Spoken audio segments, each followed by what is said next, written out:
This week's episode of Inside Running Podcast is proudly sponsored by Nike. Marking the next chapter of Nike's relentless focus on innovating for all runners, the new Nike Alphafly 3 delivers marathon speed to push beyond what you thought possible. It's their lightest and most tested Alphafly ever, validated by elite marathoners and designed to help all athletes chase their personal best in the marathon, no matter their pace.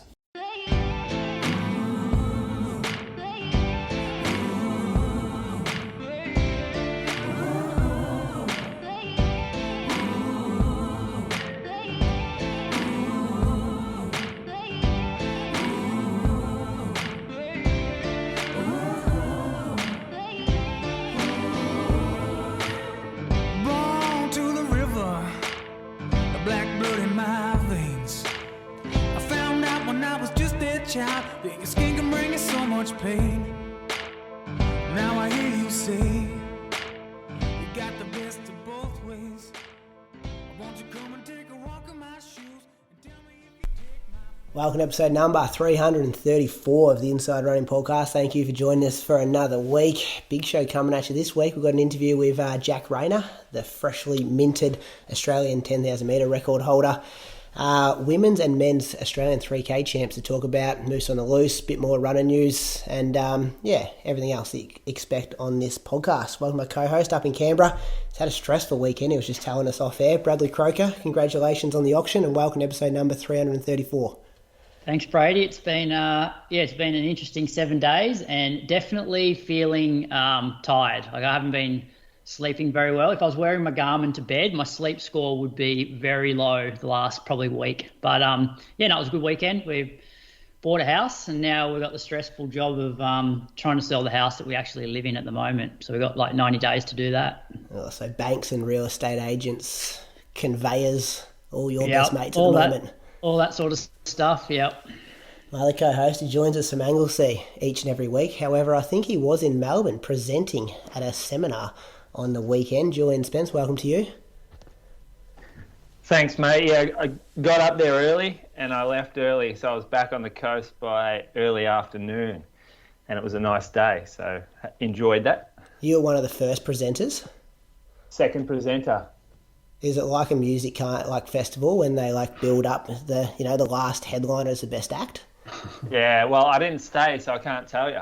Okay. Who was before you, Moose? Was it big shoes to fill? It was Steve Deneen, actually. So he was talking about gait. His topic was gait train or gait retraining or running technique stuff. So they got us out of the way early. Then they moved on to the scientist stuff later on. Knitter was there. Shoe Geeks Knitter. He was talking about load management. His presentation went well, I think, by all accounts. And then there was lady presented on the female runner.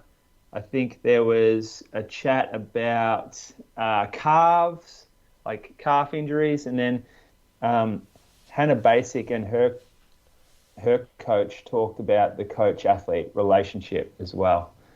I couldn't stay. I had to come home, so I did miss most of them.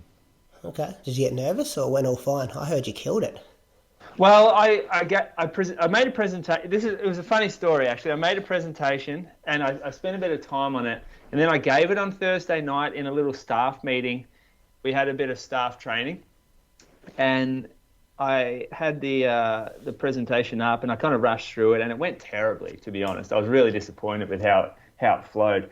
So then I got home that night, stayed up real late, wrote a whole different one, whole new one, but I forgot to email it through to the conference people. And so I get up there and I'm about to present, and I click the first slide to change, and I'm like, oh no, this is my old presentation. So that was a bit of a worrisome moment. But because I'd been practicing and because I learned all my content by redoing it, I was quite comfortable to go through the old presentation, and I made it flow fairly well, I thought. Plus, it's his job, Brady. Couldn't you do that off the top of your head? Talk shit for a living. It's a lot harder when you're in a panel or you're answering questions, or if there's a couple of people bouncing off each other. It's really a lot easier than standing up there by yourself and having to generate the discussion or the content. I find it's totally different. Like I can answer pretty much any question about shoes, and if I don't know it, then I'll say that. But if you're like, oh, you got 30 minutes, talk, go, that's a lot more difficult for me. Yeah, okay. Let's talk about some training though. What have you been doing, Moose? Monday through to Sunday, take us through it. Oh yeah, I had a weird week. I reckon I ran hard 4 out of 7 days, and I kind of cooked myself a little bit. And it was only running hard. I only realized I was running hard probably on the Friday. I just thought, you know what, my heart rate's been a lot higher than normal lately. And then on the Saturday, I went for a jog, and I realized, I'm like, you are spending so much time at a high heart rate, and this is not good for you. So I had Monday off. I just decided I'm going to take Monday off. Actually went surfing again, and I decided to just have a rest day. Then I got out on Tuesday for a workout. It was the 8x1K, so real staple. I joined Ali and Kieran for their workout. The goal was to run these at about 3:10-ish type pace. We ran on this area of the Great Ocean Road called the Mad Mile, where there's the road obviously goes for a mile, dead straight, pretty flat, and there's a service road that runs next to it that's quiet, like no cars go on it. It's good surface. So we went up and down there. There is a little bit of a climb each lap, about 3 or 4 meters, but it wasn't too noticeable. This workout went okay. I was wondering how it would go given my hamstring, and I had a bit of a sore lower back as well. So the splits went 309, 307, 38, 36, 37, 37, 36, 37. I was working hard the last 30 seconds of each rep. I think if we made these 3-minute reps, like even just the extra sort of 10 seconds or so, it was putting me over the limit. But the other guys were also feeling it. So we got through 8 of them. Definitely a difficult workout. I pushed mechanically a lot harder than I have since probably, I'm going to say 2 weeks to 3 weeks before the marathon. So that's about 6 weeks since I've worked this hard to get that sort of power and pace going. So I was really sore on the Wednesday afternoon. Just on that session, so that was off 90 seconds recovery, not Yes. a minute. So 90, yeah. So the question is then, like, if you're doing them off a minute recovery, how much slower do you go than if you're doing them off 90 seconds recovery? So in terms of, say, effort, so like these were these more like 5K effort, whereas off a minute you're doing them more at 10K effort? Like, what would you say? Crogs? I would say it would be 5 seconds a K. That would be my different. 30 seconds rest for me would be about 5 seconds a K. I think if we went off a minute and we started out running 3:9, 3:7, 3:8, I reckon the guys would have been more like 3:13 to 3:15 by the end of the workout. And I think they would have battled. The extra 30 seconds allowed it, probably the first 300 meters of the rep, a little bit of a free pass because your heart rate had dropped low enough. But if you only took a minute, maybe it's only like 100, 150 meters before that heart rate rises. And I think that makes a massive difference. Yeah.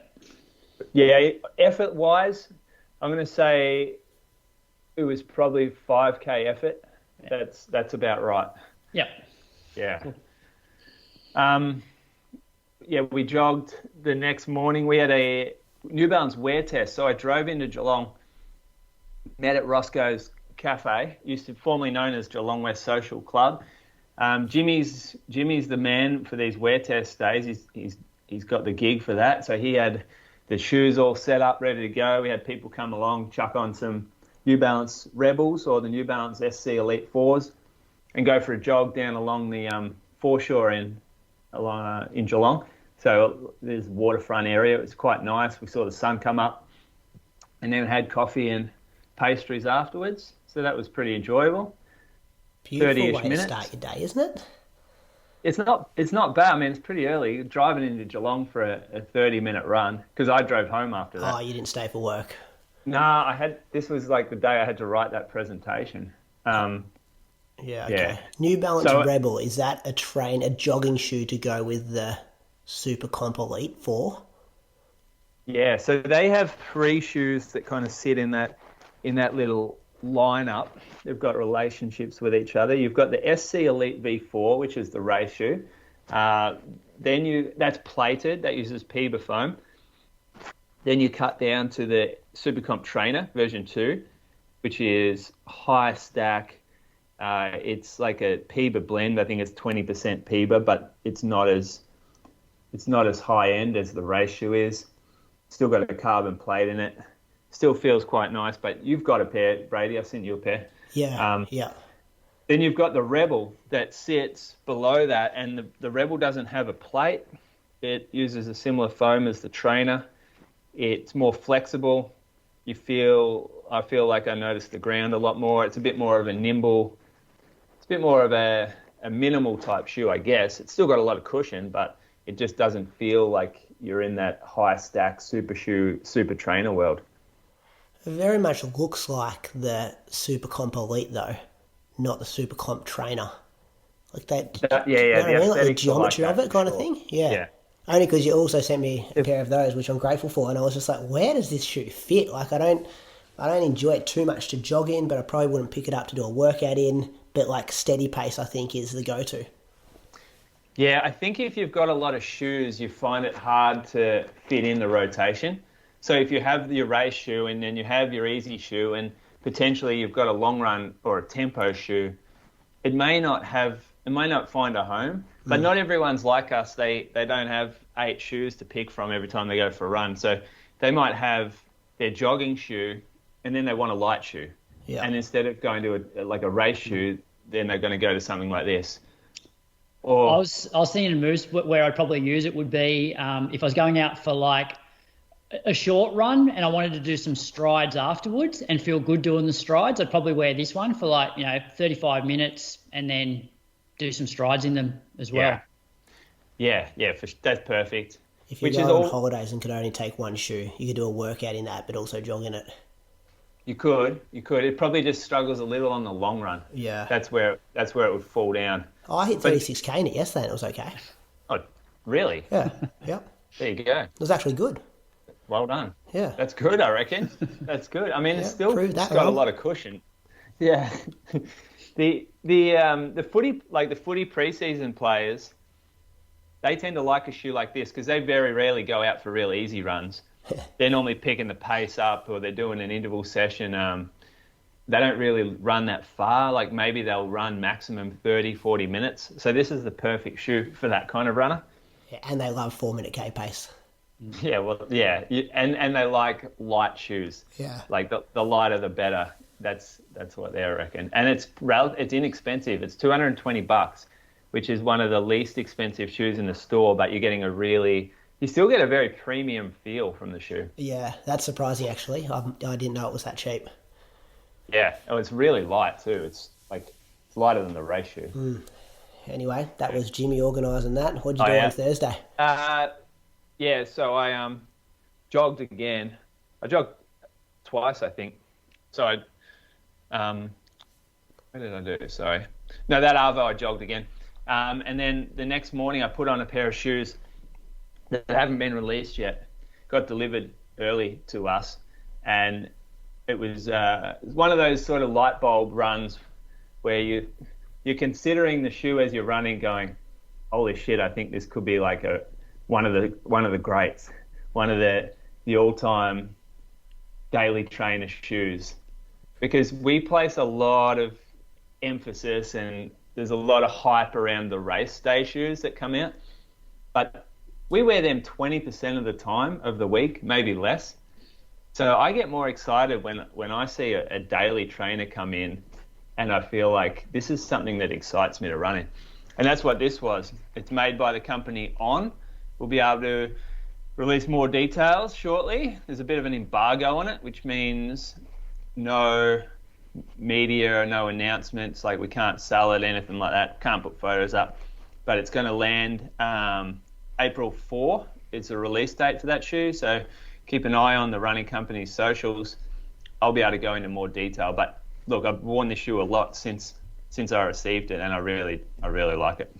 When you're talking daily trainers, like a lot, would you say 95% of the shoes are just good daily trainers, do their job, and then you get the occasional one, like the first Cloud Monster, like the Super Blast, that you're like, this is an amazing daily trainer. And it's okay for everything else to be in that 95%, but yeah, as you kind of explained, you get these rare ones that just go, like, give you that wow factor for a jogging shoe. Yeah, there's like spectrums when it comes to shoes. It's very difficult to put a lot of your eggs in one basket because it means that the other basket's empty.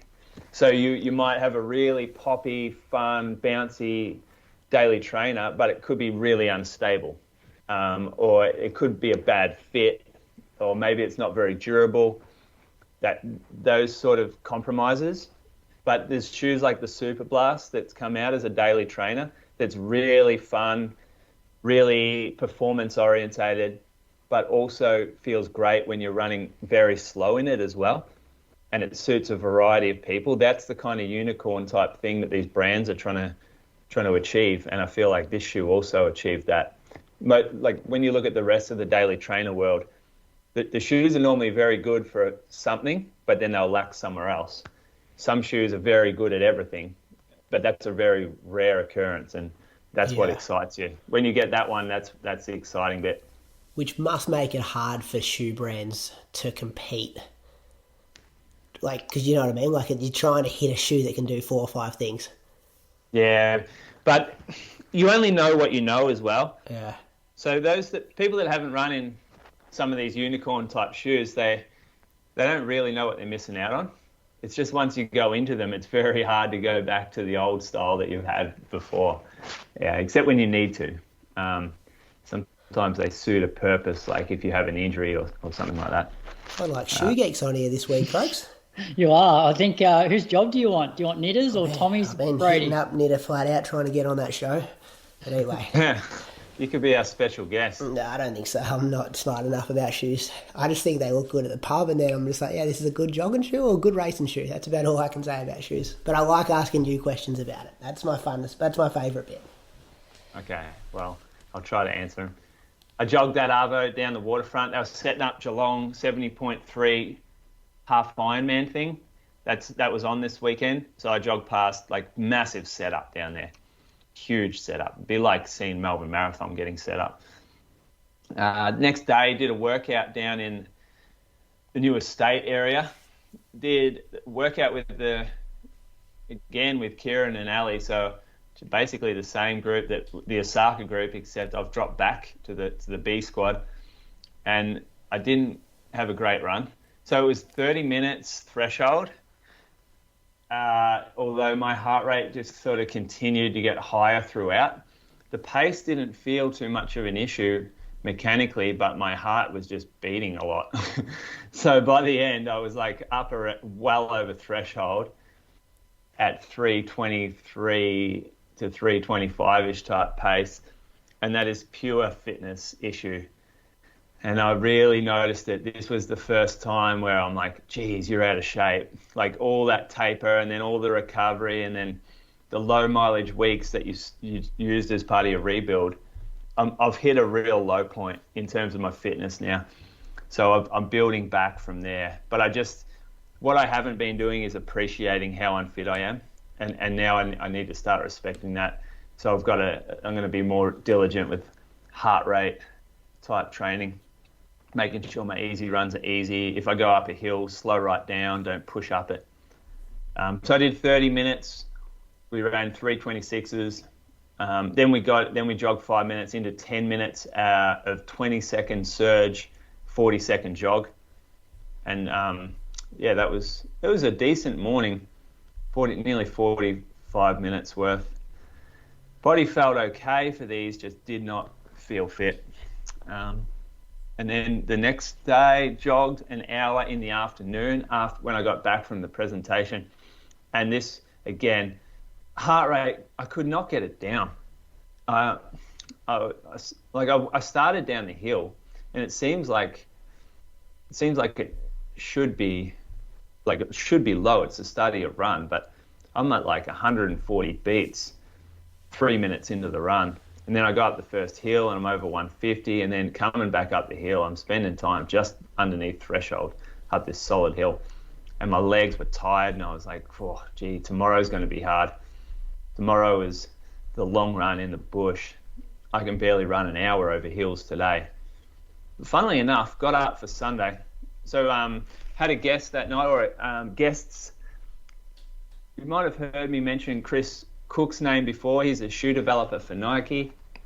He was involved in the original development of the Vaporfly and has worked on Alphafly projects and all sorts of projects at Nike going back, well, I'm not sure, 20 years or so, I reckon. So he's over in Australia. He was going to the F1 with his two boys, Leo and Rowan. So they came down and stayed with us on Saturday evening. And Leo came out for a long run. Oh, all of them did, actually. Leo stayed with us the whole way. He's 18. And boys tried to drop him. You know, like new runner in the group. What do? We try to drop him straight away. What, 18-year-old American kid? Yeah, I Just thought. no mercy. He told me, he goes, doesn't know where he's going. 25k. He runs out each week. He goes, normally I just run out and back on a footpath, real flat, because I like wearing Alphaflys from a long run. And I'm like, oh, okay, you might have a problem out here, because this is the opposite of that. And then we get going up this one hill, probably around 40 minutes into the run. And this was a big hill. And all of a sudden, Kieran's dropped, Ali's dropped, Brett Coleman dropped, Cam Smith dropped, and Leo next to me, half step in front. I'm like, oh shit. The boy doesn't wear a he doesn't wear a watch. No GPS, no, it's not even a stopwatch. Rocked up 10 degrees start temperature. It was 11, felt like 10, no shirt from the gun. So I love that. And then I love the fact there was no watch, no heart rate. I said, oh, do you want a gel? He's like, don't need any gels. This real old school operator. Couldn't get rid of him for an hour 50 and tried my hardest. At one point, I was at a heart rate of like 183 going up the hill. Absolutely all out. And he said, and you know what the best bit was? He goes, oh, gee, it'd be hard out here when it's warm, wouldn't it? Just like full sentence next to me, and I'm like, It was good. When are the hills coming? It was good from him. It was good. And it was tough for me. I ran 25K, 422s. Average heart rate was 147. But, geez, it got up much higher. What are his PVs moves? What's he run? Oh, I think he hasn't done too much on the track. Like, he's definitely a strength athlete. I think he wants to run 8:30 for 3K this last year of his outdoor track. I guess he graduates and goes to college mid-year. But he's going to be very strong. You didn't really chat to him. You were just heavy breathing the whole hour 50. Yeah. At the end, I'm like, I've give up on trying to drop him. Gave up totally. I'm like, next hill, I'm going easy up there. Do the old, just hang on, I just gotta go to the toilet, or my shoelaces come undone. Give me a break. Yeah, no, we were going up the hill, and there was a kangaroo there. I'm like, hey, everyone, stop for a minute. Let's let Leo see the kangaroo. That's a good one. Hey, if your dad's the guy that designed the Alphafly, does he just have endless supply of them? Oh, yeah, I probably would. I think he wears the Alphafly 1 still. Prefers the Alphafly 1, actually. Leo does. It's a bit of a... I know it's coming up on Shoe Geeks in... I'm not sure when we've got to push play on that episode, but there's some stuff going on there, isn't there? Like, I know you kind of asked that guy, but there's very much like not everyone's sold on 3, 2, or 1. There's a bit of a lot of people in each camp. That's just shoes in general, though.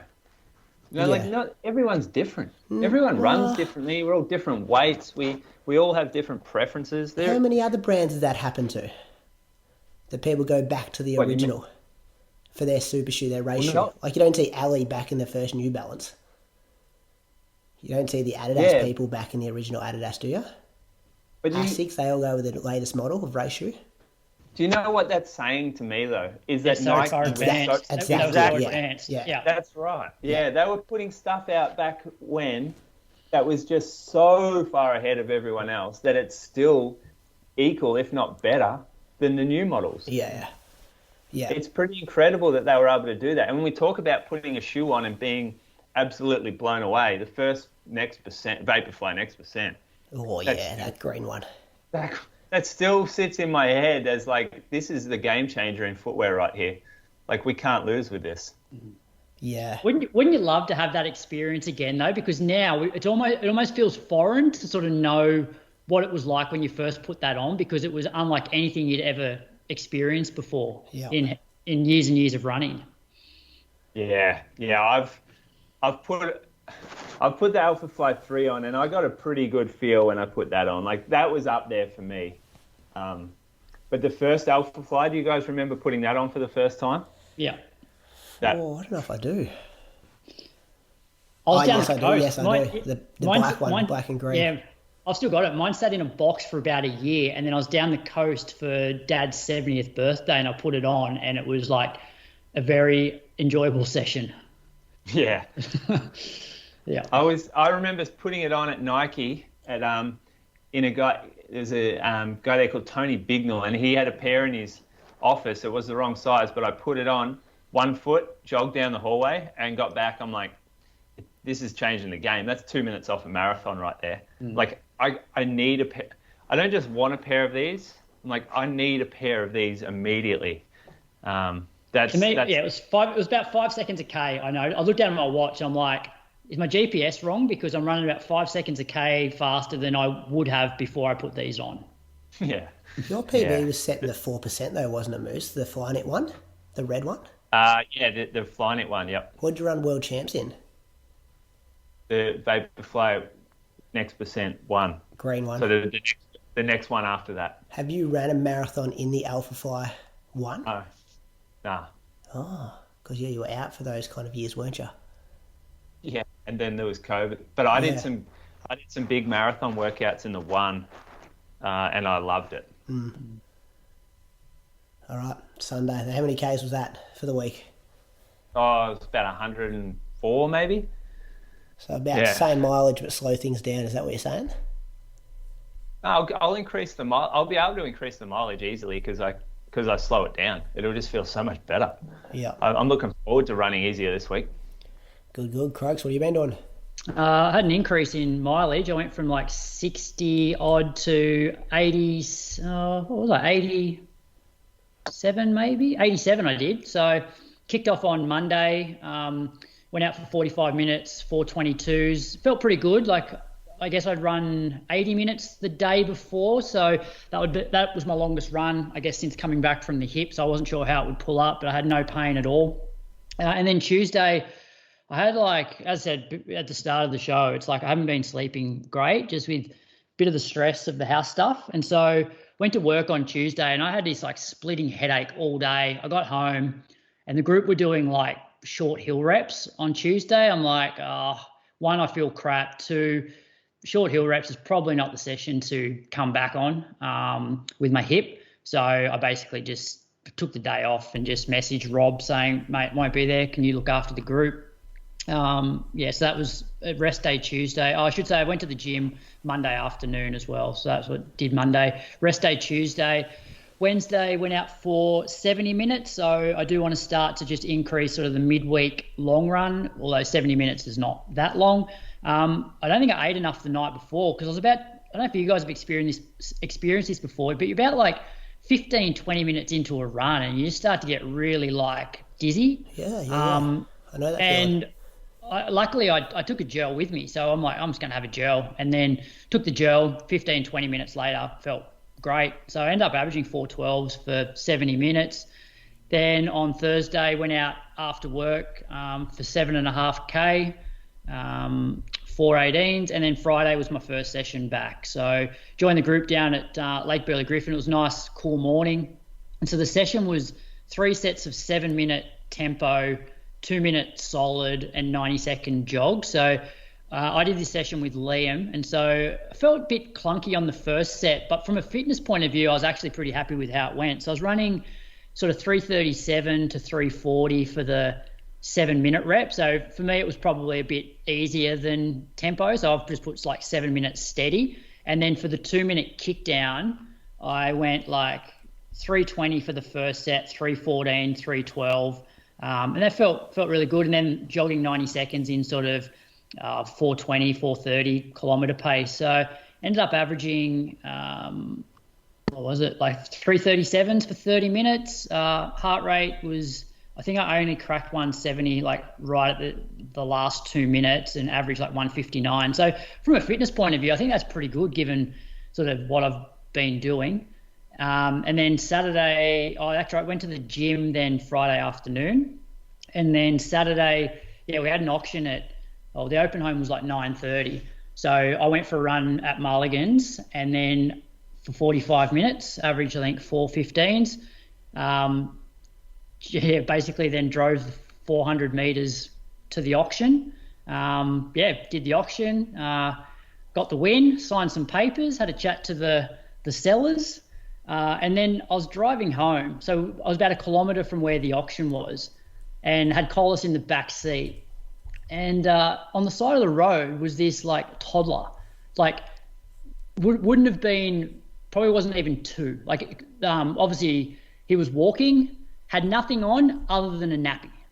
And I'm like, so you sort of see the kid and you're like, oh, where's, like, parent must be around. Like, couldn't see any parent. And I'm like, oh, that seems odd. So I basically just stopped in the middle of the road, reversed back into this like side street, and then went and grabbed the kid and like tried to like talk to him, like, where are your parents, where's home? And he's like just goo goo gaga. And then Viv was behind me because we took separate cars because I'd run before the auction. I sort of call Viv and then I sort of flag her down as she's like driving past, and because Viv's parents came to the auction as well. So we're all there with this like 2-year-old going, what the hell are we going to do? So we called like the police, and then we knocked on a few like houses to say, hey, have you seen this kid before?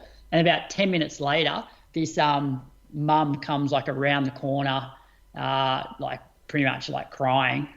She was hanging out the washing and he just bolted. So yeah, that was it was quite bizarre. It's like, so you're driving home, you're sort of processing that you've just bought a house, and then you see this kid on the side of the road. Like like obviously it all turned out fine, but anyway, that was Saturday. And then hey, you didn't tell us how the auction went down. Like, he was panicking all week, wasn't he, Moose? Yeah, he was. You just got to put your hand up and say a number. It's not rocket science, this stuff. Yeah, I don't think there should be any sort of psychological component to it, but I think sometimes there is. But we'd obviously had our figure in mind, like we'd spoken to our mortgage broker and stuff. So we decided that we would just sit, like we wouldn't bid until it was basically right at the end. Obviously, if it went above what we were willing to bid, then we wouldn't bid at all. And so there was 6 registered bidders, which is quite a lot. Like every auction we've been to, there's only been like 2, maybe 3, but there was 6 registered. And then the auction started off and there was like 3 people that were sort of going backwards and forwards. And then one of those people dropped off, and then there was 2. And then it got to a point where the auctioneer went inside and they came out and said, okay, it's now on the market. So then it went up maybe a little bit more, and then one other guy then dropped out, but then a new guy came in. And so then there was those 2 guys going, and then it got to sort of like going once, going twice, because obviously, one guy then sort of pulled out, and then going 3 times, and that's when I then entered. And then, it went back to the up, like then there was a bit of like, the guy didn't like hit back straight away. So he was sort of like, I guess chatting to his wife or whatever. And then it sort of gets drawn out. So this was like probably from when I bidded to when he then went up by like another 5,000, it was probably, I don't know, a minute and a half. And then when he went up 5,000, I just basically went, another 5, like straight away. And then that was it. So did two bids and came away with the house. How was the heart rate? And the Cardiologist mortgage. give you a call about your loop recorder going off?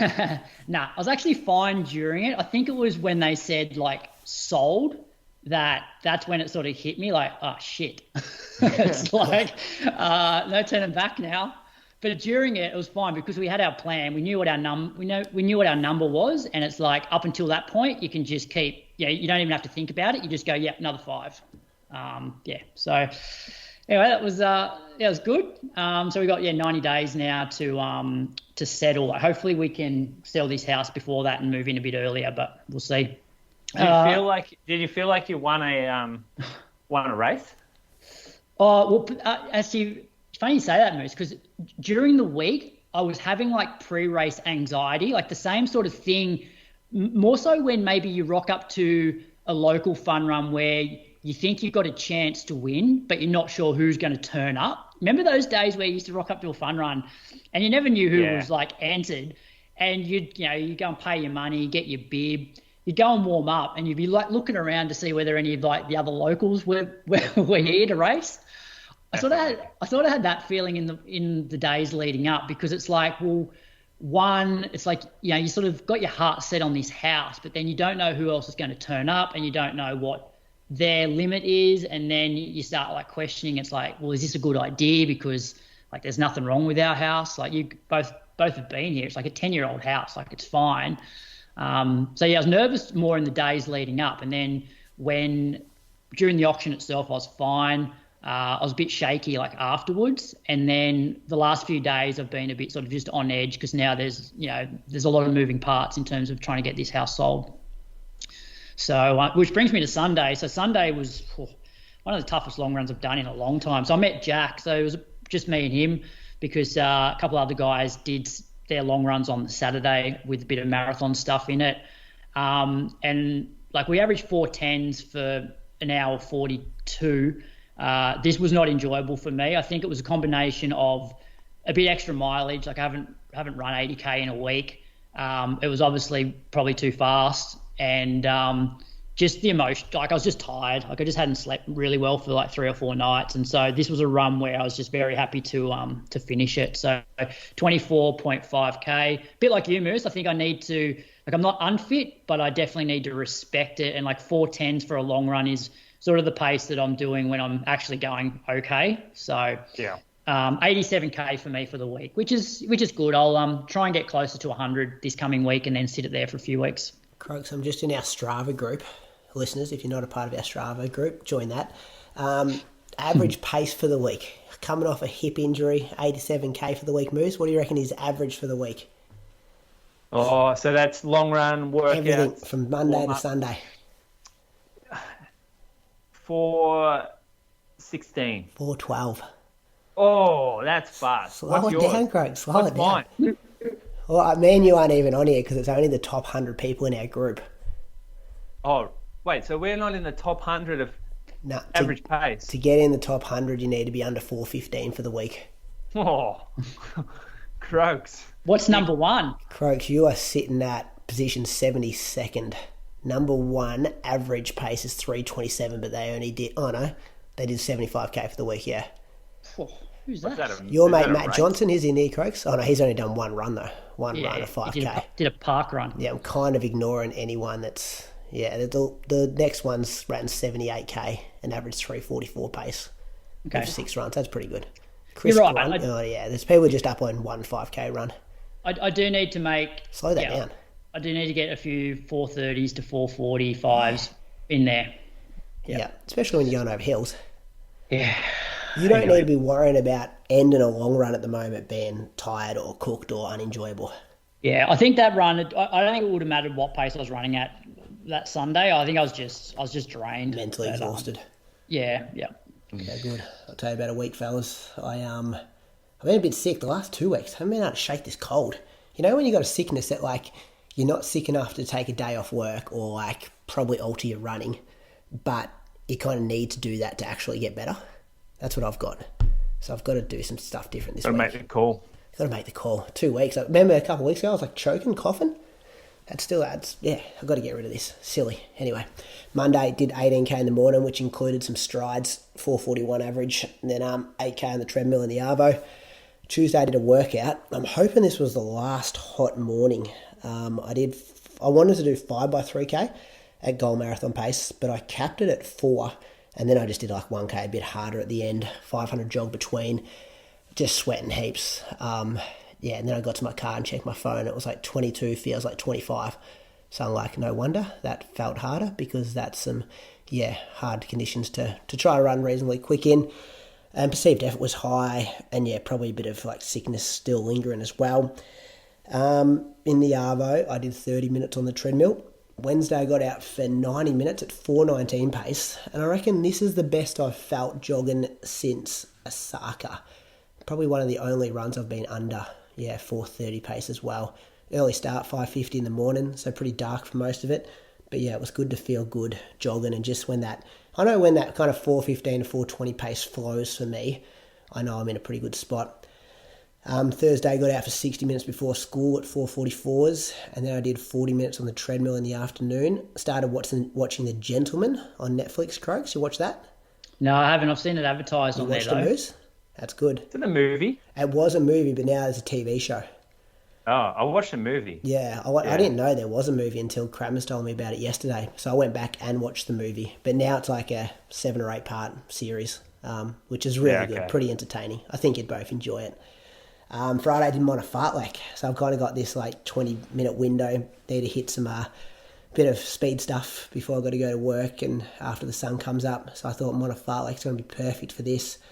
Love this workout. It's got to be the best 20-minute fartlek getting around. Out and back with the goal to get further, coming back, then going out. Kind of sat, like I don't even look at the pace because it just, I think my watch takes like a minute to actually lock into my current pace anyway, so looking at pace is kind of irrelevant, but run hard and then back it off a bit on the floats, but still keep it pretty honest. I hit 6.3k for the 20 minutes, which is kind of pretty good for me. I think I've gone like 6.5, 6.6 in the past, but 6.3 is pretty good.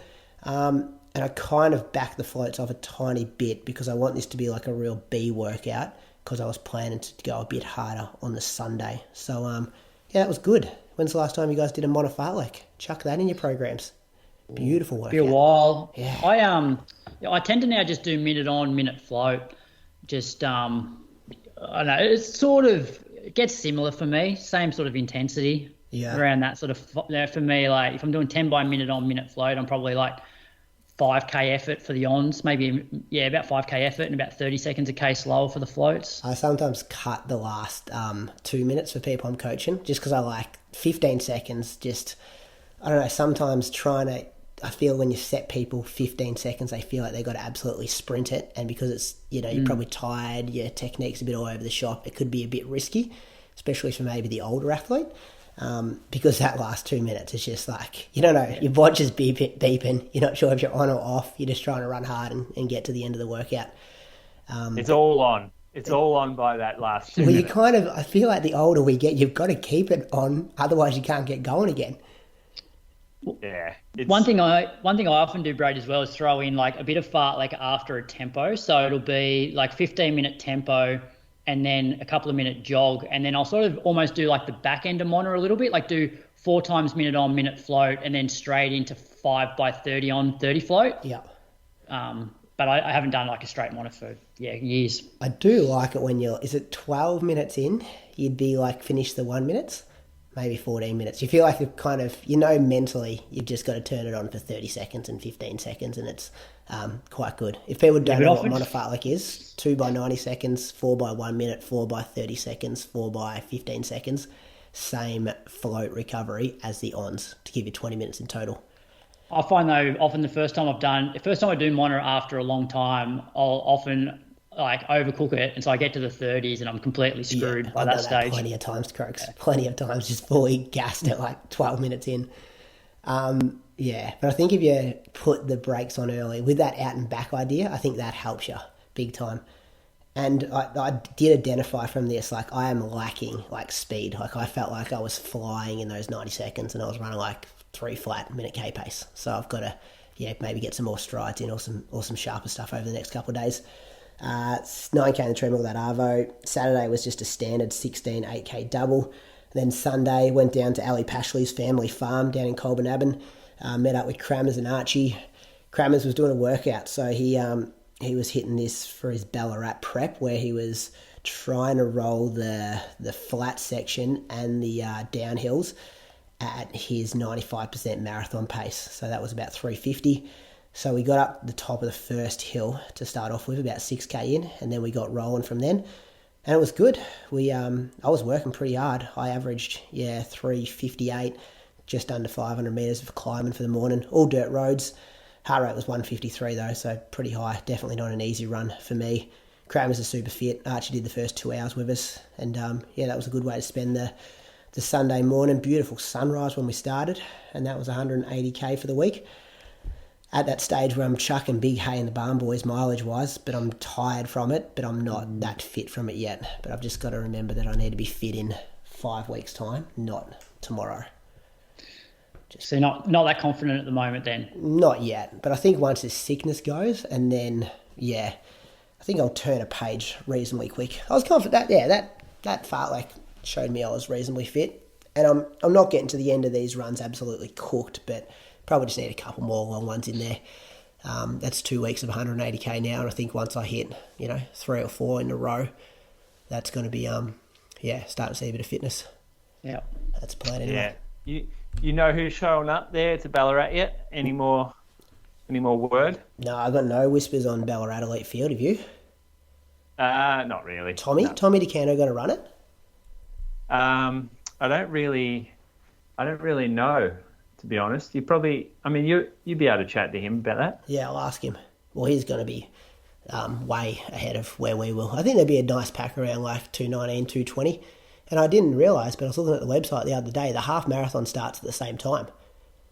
Yeah, oh yeah, okay. So you're just like anyone running 69, 70, which I just assume there's a few people. They'll be with us for the first lap. I think they're going to have like half marathon paces for the same pace that you might be running the marathon at even. Like they've got a lot of paces lined up. Oh, they've got like a 70-minute pacer for the half marathon. Yeah, well, I'm not sure about that, but I think there's some pretty, like even the 2 hour 30 group will have paces for both the half marathon, same pace, so like 75 minutes, and then the 2 hour 30 group. So there could be big packs out there. Yeah, it's going to be good. They were telling me the other day that, at least the boys in Bendigo, I've looked at the elevation chart. The first K's like got a bit of a rise in it, the first like 1.5K. And then it kind of flattens out and goes a bit downhill towards the end of the first lap. So then you have another hill at like 21 to 22.5, 23K, and then it kind of flattens out again. So that would be good knowing that once you go, 23K, you've dealt with any hills. Yeah, you're starting down in the city area of Ballarat. And then you go up past your old shop? Is that where you go? Yeah, you do. And then you go through Vic Park, where around the lake. Basically, that 10K that you ran? Yeah. It's pretty much... that is included in the course. Oh, okay, Nearly that exact sort of loop. And then you go out to Remembrance Drive, which is a big, flat, long road. So you can, it'll be dependent on wind and rain, really, as to how fast it will be. Yeah. So, Moose, on a good day, like, could it be as fast as Melbourne? Yeah. Oh, faster, wouldn't it? Melbourne has the benefit of being a big event where there's like more aid stations, more people cheering, that kind of thing. Yeah. It'll be more exposed. You'll be more isolated out there in Ballarat. And also, the thing that we haven't really chatted about, it's 500 metres off sea level, or 400 to 500, depending where you're at. That might not have benefit like for someone doing altitude training, but it could still have a slight effect on performance. Because someone brought that up the other day with me, and I didn't even know that. Yeah, so I always felt in Ballarat, workouts were harder to get done, and then I would always come back to Geelong, and running just felt easier. And I couldn't really work it out because some of the days in Ballarat, there was no wind, so I couldn't blame that. I just felt, and it's the same in Canberra, isn't it, Yeah, Croaks? it is. Yeah, I always feel faster down the coast than I do here because Canberra's about 650. What about Ballarat 15K though, Moose? We've all run reasonably well there. Oh, don't bring that up. What do you mean? The longer you go, does it affect you more? That was a Moose's 45-minute run now. Probably Moose's best ever race. Yeah, I know. What'd you run? 45.03 or something, didn't you? No, well, you're making it sound out it could be 44. That's what I'm thinking too. I've enjoyed the Ballarat 15K and never thought to blame the altitude. Yeah, well, I used to blame it all the time. They call it the Ballarat effect. A few people mentioned when I got there, I was doing K-reps or something. I'm like, shit, I'm unfit. It's so hard. Like, why am I struggling so much? And they say, oh, that's just the Ballarat effect. It's tough down here. This is why Mono was so good. He used to run to school like in altitude, didn't even know it. He used to run to school, did he? 20 Ks a day of just altitude training for years. Just barefoot, carrying his books. Then you put him on an aeroplane, send him to Berlin. Water. Yeah, no gels for Run Mono. to the, what did he go to? St. Pat's College? You know what's a real shame that they put Gels Park Relay the day before? Yeah, I know. That's going to hurt him. That's going to hurt both of those events. I don't think it'll hurt Ballarat as much because people will do like the cross country series is 10 events, and people have been training for Ballarat for 6 months or so, and so I think Ballarat's going to take advantage over Gels Park. Yeah, 100%. Because they're putting a mile on Saturday night.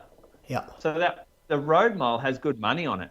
So any of the 1,500 metre runners who might have run Gels Park are probably going to go down, run that mile and try to get cashed up. Yeah, and because Gels Park was 6K, you did have a mix of like marathoners, track guys, 5K guys, like all coming together to race over 6K cross country, especially at the end of their track season where they don't mind going up.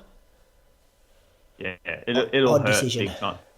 Odd decision. I don't think everyone I've spoken to so far has prioritised Ballarat over Gels Park. And I'm talking like 10 people. Yeah. They say, oh, that's a shame. I would have liked to do Gels Park. Gee, we might have trouble getting a team has been the second thing they say. I'm like, yeah, we will.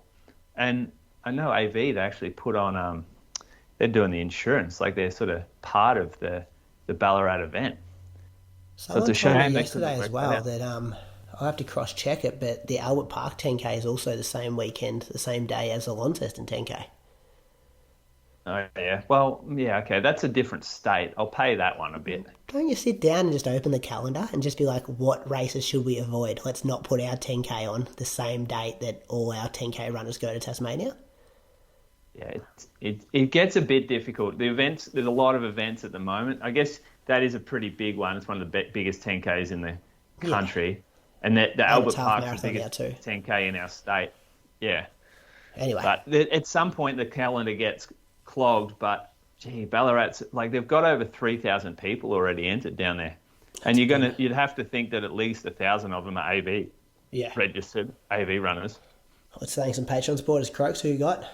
I got Megan Tamanello. I couldn't find her on Strava, but I did find a few race results. Looks like 2022 was a good year for Megan. She ran 18:17 at the Albert Park Run, 36:42 at the Launceston 10K. 79.50 at the Sydney Half at Homebush, and she ran 2:57 at last year's Melbourne Marathon, which I think might be her debut, and also I think she might be a district workers compensation manager for Southwestern Sydney Local Health District. So thank you for your support, Megan. Thanks, Megan. Who you got, Moose? Josh Whelan from Northcote. Strava's locked down, but found a few results online. He has a best park run time of 17:40, set at Albert Park, and finished 6th at last year's roller coaster 23K race. Tough race out there, very hilly. Sales manager at Weddy, Australia, 100% waterproof and lightweight bathroom systems and tile backer boards. Oh, there you go. You need renos on this new joint, Craig? I hope not. No, not at this stage. Two managers so far too, Megan and Josh, both managers in their role. I've got Eric Hogvist from Sweden. He's ran 9:59 for 3K, 17:25 for 5K, 36:22 for 10K. On the track that was too, and 82 minutes at the Copenhagen Half Marathon in 2022. And then last year, the special day for Australian distance running at the Valencia Marathon, he ran 2:57. The club he runs for over there is If Gotta Karlstad. So Eric, a massive thanks for your support all the way over there in Sweden. We Yeah, stoked that you're signing up for a podcast over this side of the world and that you listen to us and supporting us. If you like what we do on the Inside Running podcast, I kind of say this each and every week, but podcasts that are mostly free to listen to, not free to make. A lot of happens behind the scenes and time goes into making the show. So if you want to support us on Patreon, you can see all those details at patreon.com/Inside Running Podcasts. There's a few different tiers there. One includes a stack of bonus content, if that's what you're after, to fill in your headphones for your other runs of the week when you're not listening to this one. Running news, Croaks. Sydney Track Classic happened. This was at some backstreet track too. And I turned the stream on. I'm like, where are we doing this? Yeah, so it's ES Marks, which is actually one of the sort of old school tracks, pretty famous. It was popular, back in the day. It's really close to the SCG and the Sydney Football Stadium and Centennial Park, so more towards the eastern suburbs. But it looked good, because if they hold it out at Homebush and they're getting a few thousand spectators, the stadium's too big for that meet, whereas this one sort of probably improved the atmosphere a little bit. So, yeah, it was Saturday afternoon. I think the telecast was from 5:30 to 7:30. The two distance races were the National 3K and an 800. We'll kick off with the National 3K champs. So in the women's, it was, Izzy Bat-Doyle pretty much drove the train for the majority of the race. Jess Hull made a really big surge with, what do you reckon, 600 to go or so, Brady? Yeah, 500, 550. Pretty strong move. Yeah, it was a real strong move. It was almost just go all out sprint mode. And she gapped them all, but over probably the last 60, 70 metres, Georgia Griffith was definitely running it down towards the end. So Jess Hull got the win in 8:37.18. Georgia Griffith second, 8:37.85, which was a debut for her. Rose Davies third in 8:39.81. So there was 8 sub 850 clockings, 13 PBs, and 4 new athletes made it into the top 8. So Georgia Griffith's now number 2 all-time Aussie, which is pretty incredible on debut. Lyndon Hall is the 5th fastest Aussie. Morty Skyring 7th. And Jenny Blundell is 8th. I remember messaging you boys, watching it, the fact that there was 9 girls, still there with, a couple of laps to go. Women's middle distance running and distance running at the moment is just so strong. Do you agree? Yeah, they've probably got to thank Izzy for those times too, because there wasn't a pacemaker, was there? No, there wasn't. Whereas the men's did have a pacemaker. I never get that, how they sometimes put pacemakers in for championship races. But just a little Brady on the loose. The commentary was so, well, not poor, but they just were focused on the life stories of every person in the race and weren't telling us splits. And I would have loved to hear what Izzy was kind of spitting out there, not if Jen Gregson's been at a wedding over in America. When I saw this cross the line, I'm it actually ran really, really quick. And it would have been good to get some of that analysis as the race was going. Georgia Griffiths would have ran the last 200 quicker than Jess Hull. Oh, yeah. She was mowing it down. You don't know how much Jess sort of, she had it won, or how much she backed off, or how much she was just really tying up. But to have even 8 girls sub 850, it's so good. Yeah. So, and then the men's, as you said, they had a pacemaker, and Cam Myers was slotted in right behind the pacemaker, which I thought was a little bit odd. I thought he'd sort of just sit back and maybe back his speed. But then finding out afterwards, he actually didn't really want to be there. So once the pacemaker dropped out, he pretty much just kept leading. And I wasn't sure whether he was actually just then running within himself or still keeping the pace honest, because we weren't really getting any sort of splits. And then he started to sort of get shuffled back, and probably coming sort of into the home straight for the last time, or second last time, he was sort of on the rail in maybe 5th place with really nowhere to get out. And then it got to the bell, and there's about 3 people that fell over. So Jude Thomas fell, Matt Clark fell, and have to.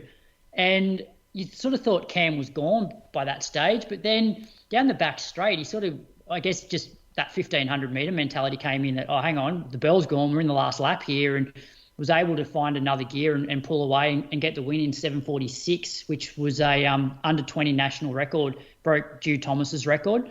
Callum Davies was second in 7:47. and Ed Trippas third in 7:48.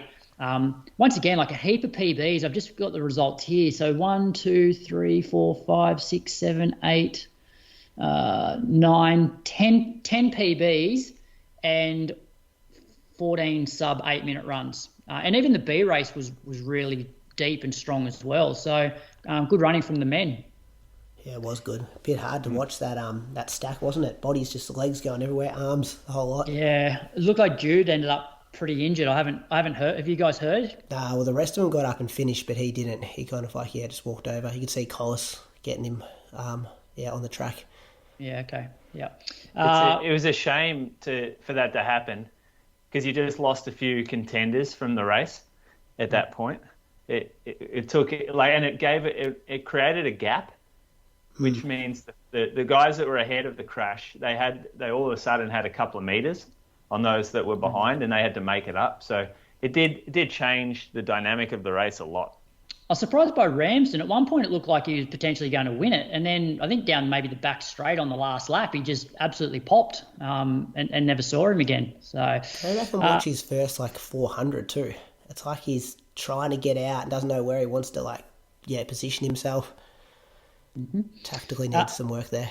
So women's 800, they did have a pacemaker. Kat Bissett, as she normally does, just got actually took a while for the pacemaker to get to the front, but then once she did, Kat just sat on her.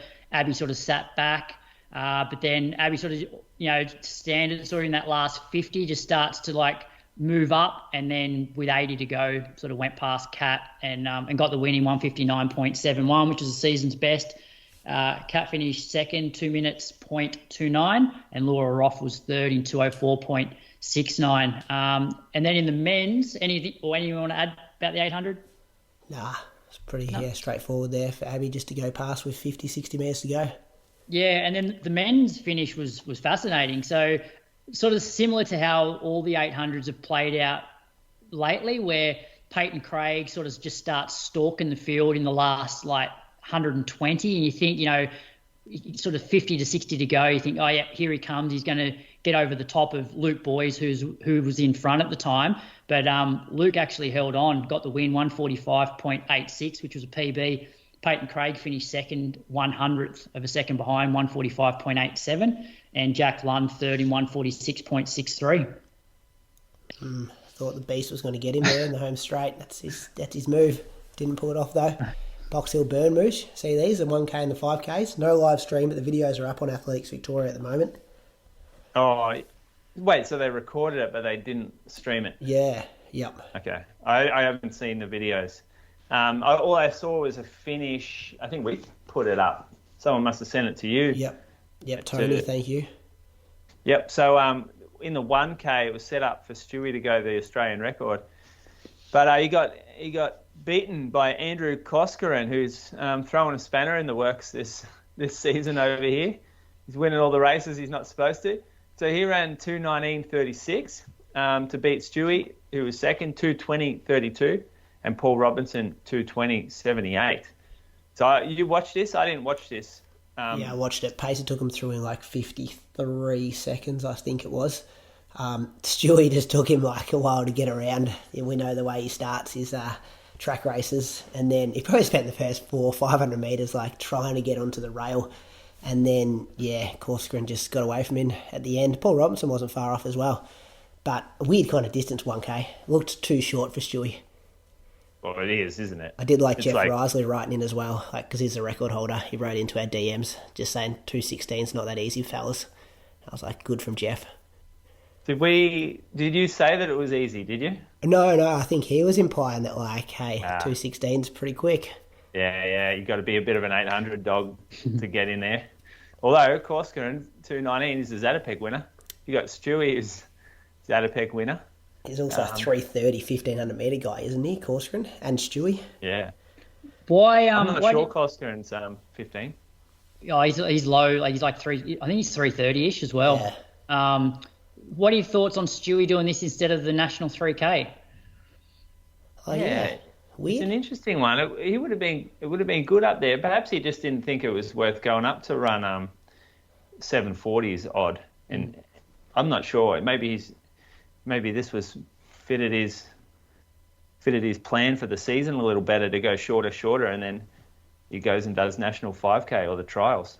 Well, I guess as well, if the he's got so much competition now in that 1500 final that maybe he's just trying to sharpen up, get a bit faster for that final lap kick. And a K probably helps him more than what a 3K would in that regard.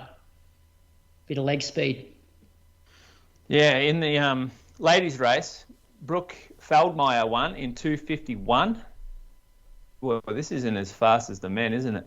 Is it? It was about a 27-second last 200, though. It was sit and kick. Oh, really? Was it? Yeah, okay. she wound it up. Again, haven't seen the video, so hard to comment on it. Cleo Richardson was second in 2:54, and Rachel O'Brien 2:55 for third.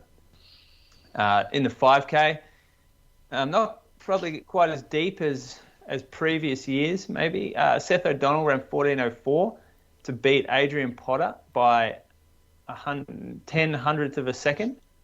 Is that right? Yeah. 14:04.78 to 14:04.88. So Adrian Potter was second. He came after him. I watched the finish of this. He came hard at him late, and Seth had sort of turned off.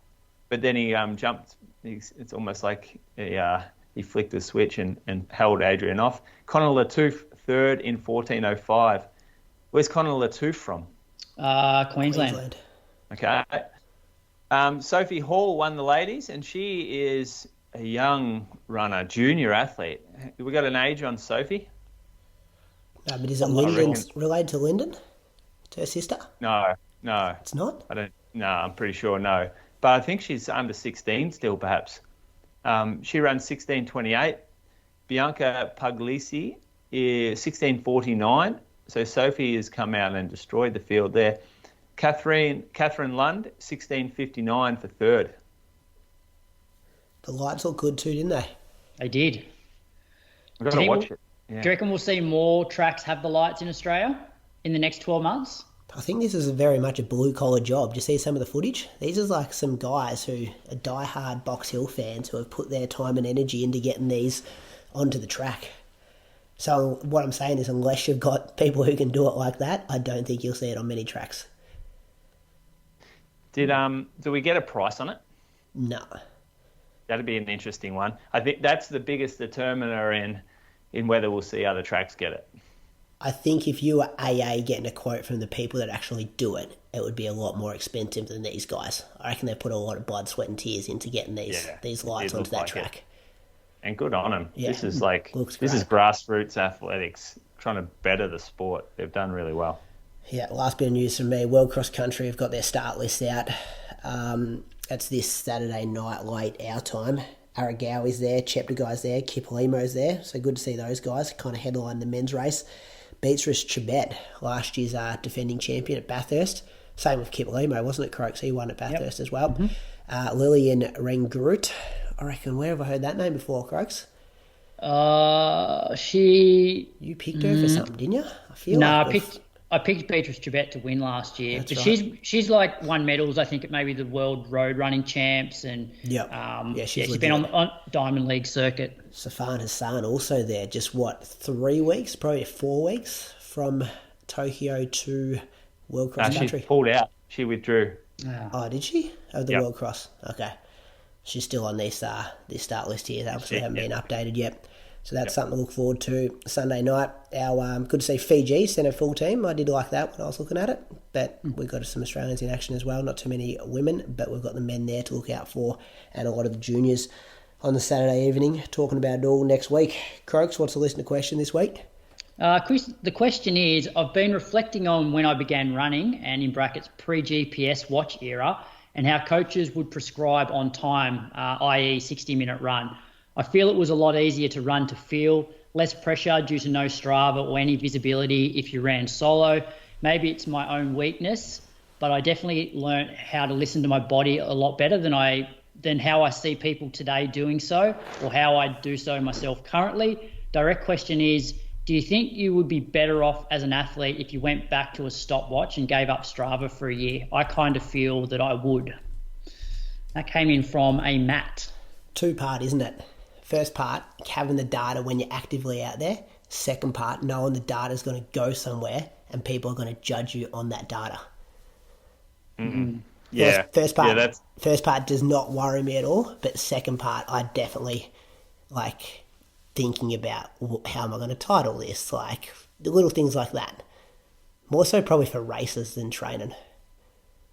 I think it can be connected too, because the data you got out there that's showing you what's going on, you're already thinking about what that's going to look like later on. Yeah. And you're going to be comparing it to others, and you're going to be worrying about how it looks to other people. So I automatic, like, to me it links up more than you think it links up, I reckon. Yeah. So I love. Sorry, you keep going. I love watching young Leo just not even have a watch on for his long run the other day. And when the group got going, he went with them. When the group slowed down, he slowed down. It was just all to feel for him, and it was just he gave no shits about how fast he was going or what his heart rate was or what sort of Ks he's accumulated for that run. Like, it just mattered nothing to him. He's just out there running, and it's just so pure. I loved it. It makes me. And then I thought, oh, do you reckon I could do that? Could I take my watch? I'm like, no way. I'm addicted to my watch. Yeah. How am I going to? But is that bad? Is it bad that you're addicted to your watch? I think it is bad. I think being addicted to anything's bad. Yeah. And especially when it creates bad decisions or influences your decision making like it does. Yeah, because I always think, like, the new watches come out and they've got all of this like training data, and they give you the workouts, what you should do, and your sleep scores and all this sort of stuff. And then you think back to somebody like Stewie, one of the best in the world, and he's running with a stopwatch, not getting any of that sort of feedback of pace or heart rate or elevation. Like, yeah, I think I would be better off not having a watch, particularly for probably easy days. Yeah. I think one thing I like about the watch for session days is because I've been doing it long enough. Well, you think that because I've been doing it long enough, I should actually not need the watch and I can go by feel. But I know sort of what shape I'm in, and I roughly know what paces I should be hitting for reps, assuming the weather's okay. So it probably makes sure that I don't overcook the sessions. So I look down after a minute or two of a rep just to make sure I'm not going too fast.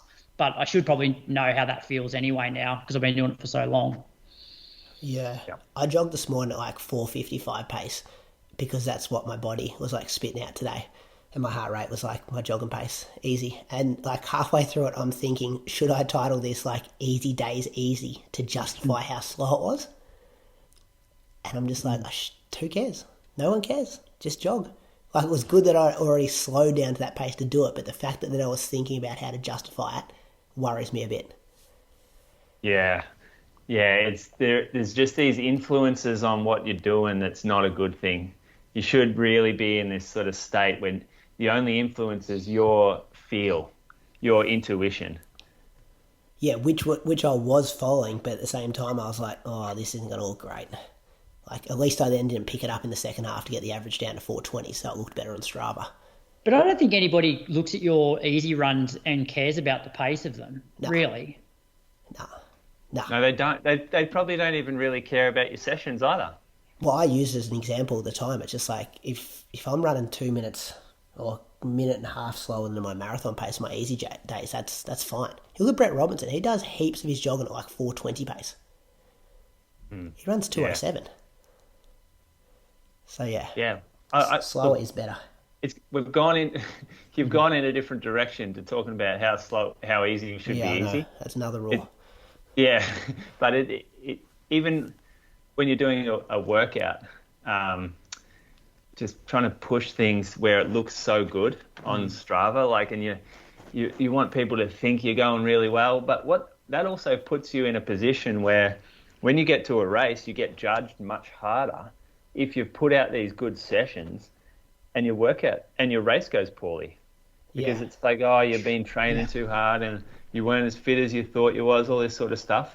Whereas if that's not on Strava, no one's judging you. No one knows your fitness. And so you can't actually get pulled up on that stuff. Have you guys been on a show that goes just on Patreon? Like, I felt that when I was on Road to Gold Coast. It's like, this goes out to like way less people. So less people like judging you. But I guess the Strava stuff's still there. Yeah, the Strava, but the podcast is a different level above that as well, in terms of people's eyes on what you're doing and you trying to justify yourself like all the time. I feel like I have to justify myself running marathon workouts that are at a pace faster than what I've done in a very long time. Like that always seemed difficult to do, even when it felt right to me internally. A lot of people would be out there saying, "Oh, you're a hypocrite. You're running faster than you should be." All this stuff. Yeah, Croaks was saying that. Yeah, maybe I just got to get away from Croaks. That time I buried you in that 3K session, and then you were saying that I'm going to fuck up Osaka. And I was right. Happened. No, you said you were going to bury me at Osaka. You didn't quite do that though. Good question, Matt. If my leg was all right. I enjoyed that segment there. Can't give you any whispers this week, fellas. Unfortunately, I'm going to have to shut down the whispers segment because yesterday, supposedly, there was a coaching course that went on and a very high representative from asked the people in the course if they listen to any podcasts to get any running advice, and then their quote was, "Don't say Inside Running Podcast because it's shit and it's just full of rumours." So I really want to cut this segment out because obviously we're rattling too many people and I want people to listen to our show to try and get some enjoyment out of it. So over to you, Moose. What do you got for Moose on the loose? Oh, okay. We'll breeze past that one. Don't want to get into too much strife there, Brady. There was a trail race on the weekend, and it was earmarked or promoted as having one of the best fields of trail runners / road runners ever been put together. And we had our man Reese Edwards up there actually. And what unfortunately happened was that the guys were all sent the wrong. I think it was the first 8 that were all sent the wrong way because of incorrect course markings. So they all, I think only one of them finished. Maybe it was the top 4. Maybe the top 4 all got sent the wrong way, and only one of them managed to finish after that. And I know that, like, spoke to Reese. He said he doesn't feel like he wants to go back to the trails after this. And the trail running community kind of lets itself down here a little bit, I reckon, because they've got a package out there that's really attractive to road runners, especially those that aren't making national teams but are super high quality and love running trails. And there's almost careers now available to them in the trail scene. But when you create these type of issues, when you get one of the high profile ones across and you have a race that was supposed to be like one of the best races of all time in Australia, and a simple little marking issue or some of the small things that are really quite amateur in nature creates this big problem, you're going to turn a lot of those road runners off going across to the trails. And the trail running community will say, "Oh, that's just trail running, that's just how it is," which is fine, but just don't expect the elite side of things to grow if that's the kind of attitude that we're going to take.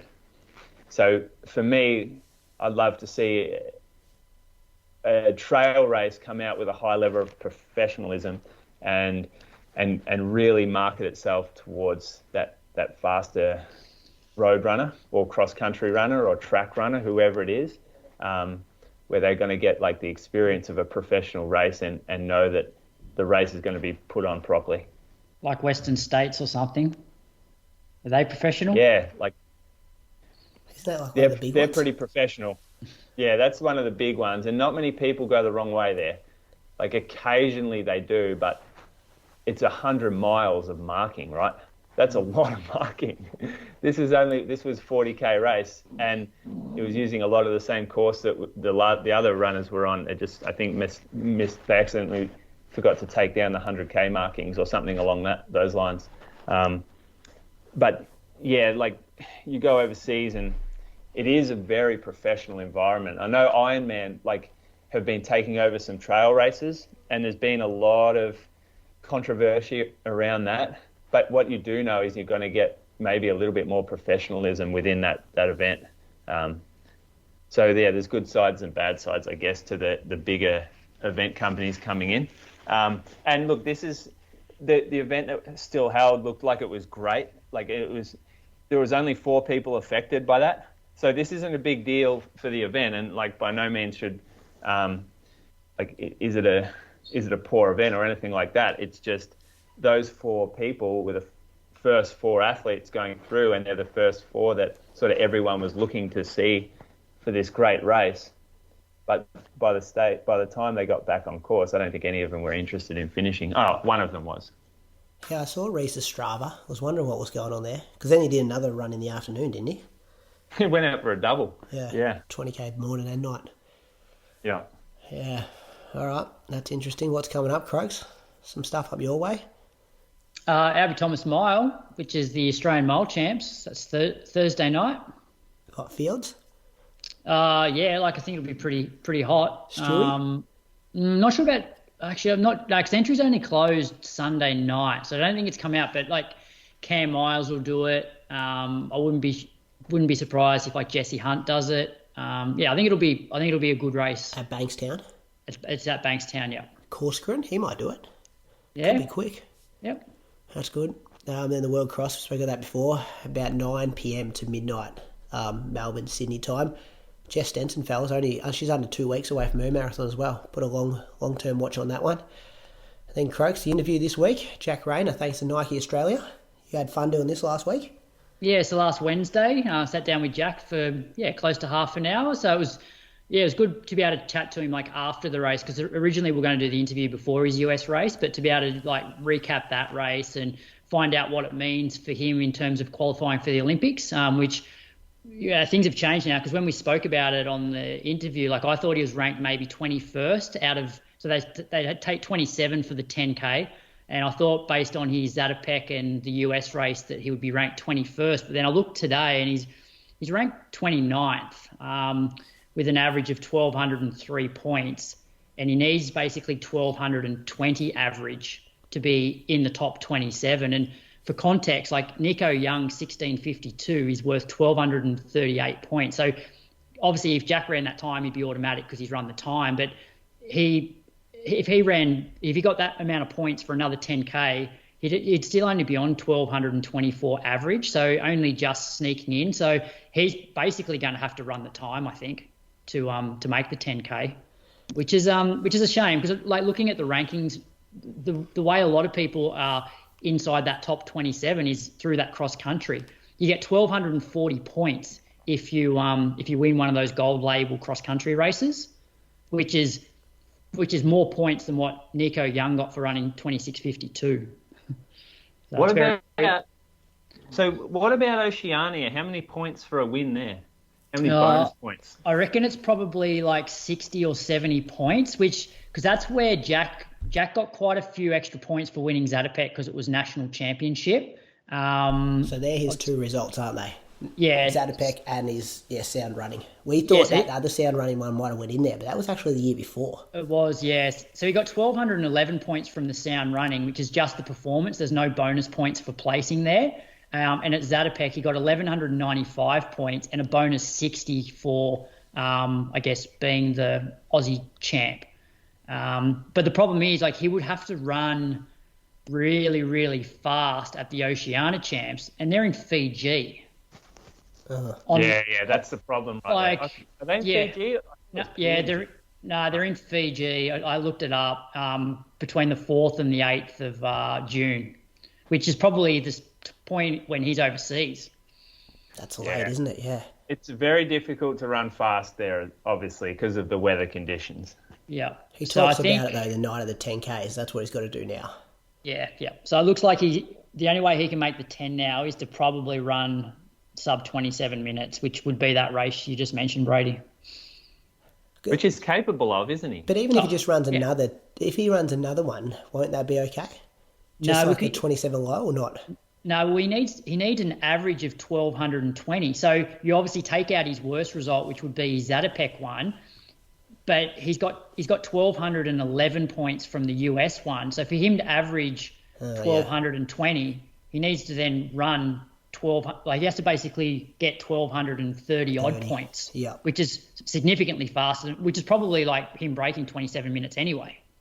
That cross country stuff's killing him. That's a great example of it. Yeah, because there's like heaps of guys who have won two cross country races and they've got 1,240 points. That's their average because they've won two of those races. Yeah, and like most of them aren't as good as Jack, over 10K. No, some have slower PBs. Surely yes. we just get one in the Southern Hemisphere.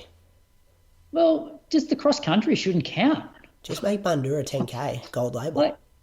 Like at the end of the day, but it's a track. Like I know. Yeah, like you're running I'm with on you. a flat track. Like I can understand maybe road races counting for track because most of those fast road races are going to be flat.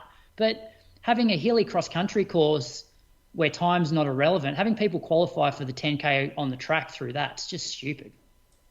Yeah. All That's right. my Brad on the loose. Something to watch there. A few people going on the loose tonight. I've liked it. All right, what's coming up, Moose, between now and next week? Nah, nothing. Just work. Oh, we've got Easter next week, don't we? Oh, yeah. Best time of the year, Easter. Easter, yeah. I entered Geelong Half Marathon. That's 2 weeks from now. Oh, is it? Yep. So I I'm was going to jump looking in for a that. race today.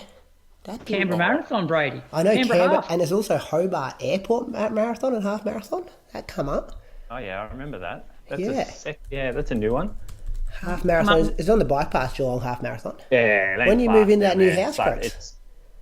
I've got 90 days to settle. Oh, no. I've got to say, we could have brought the family up. Stayed in some of those bedrooms, those spare bedrooms. Move in on the Friday. Brady and the fam there Saturday. Get me GPS out to figure out how to get around his house, Moose. You got a big pool there, Croaks. Got a pool. So Got a what few is extra it? bedrooms. Geelong. Is this the Geelong cross country one? Major sponsor, the running company it's Geelong. called Geelong Cross Country Club. They put this on, and they've got two of them. This is the main one. Is it on that bike path along the Trooper Loop? Yeah, that's it. Oh, not easy to run quick on that, is it? No, it's not. That's why no one does. But it's our local half marathon, so we do it. What's it usually won in? Oh, it's weird. Sometimes you get you get like a random come down. One time we had a bloke from Beery. England here do it. And One time we Beery's had got an the course African record, here. 64:33. Yeah. I mean, that's fast for this course, real fast. Nick Harrison tried to qualify for the Olympics here one year, back when he was in a 2:10 type man. So I think he ran 65 minutes something. There's been some good runs. I remember who else has come down and run quick here? $520 if you win, Croaks. 520. Yeah, we get 400 if you cross the line first, and then you get an extra 120 when you win your age group. Oh, yeah, there you go. They're big on the age group stuff, the cross country club. Presentations can go for a while down there. Might come down there and do that. That could be an option. You got to have some competition. I got Matty Gunther in there. I got Hardy in there. Perfect. You got... Sit all together, have some company. Oh, it'd be nice to beat you. Struggling a bit, sickness, bit heavy. I'm struggling. I just average 180 heart rate, bloody 30 minutes, run the 330 pace. No good. We won't break 70 down there. Give us a couple of weeks, we'll be right. We'll be good. All right, do it all again next week. Enjoy this conversation with Jack Rayner. Thanks to Nike Australia. See ya, boys. See ya. Yeah.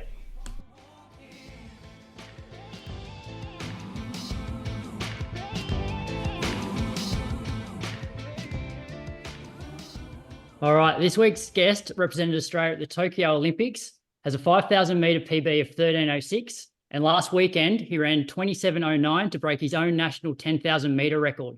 With thanks to Nike, welcome back to the Inside Running Podcast, Jack Rayner. Oh, thanks for having me back, guys. It's good to be here. No worries. Firstly, congratulations. How's it feel to, I guess, break your own record and maybe talk us through the race and how it felt? Yeah, sure.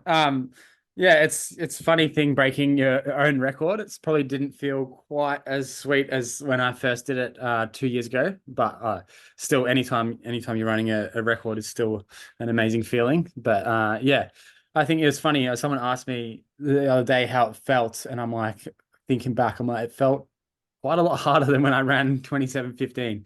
But I think that's just the nature of the race when the qualifying standards go on to another level. I think, you're on your limit from a bit earlier on in those kind of races. But it still went really well though. So stoked to come away with a 6 second PB. Yeah, so like when you initially cross the line, because I guess it's like a bittersweet feeling for you, like you run a PB. So any day you run a PB, you can't be disappointed. But then you Exactly right. come so close, like 9 seconds over 10K is not much. So what was that initial reaction when you crossed the line?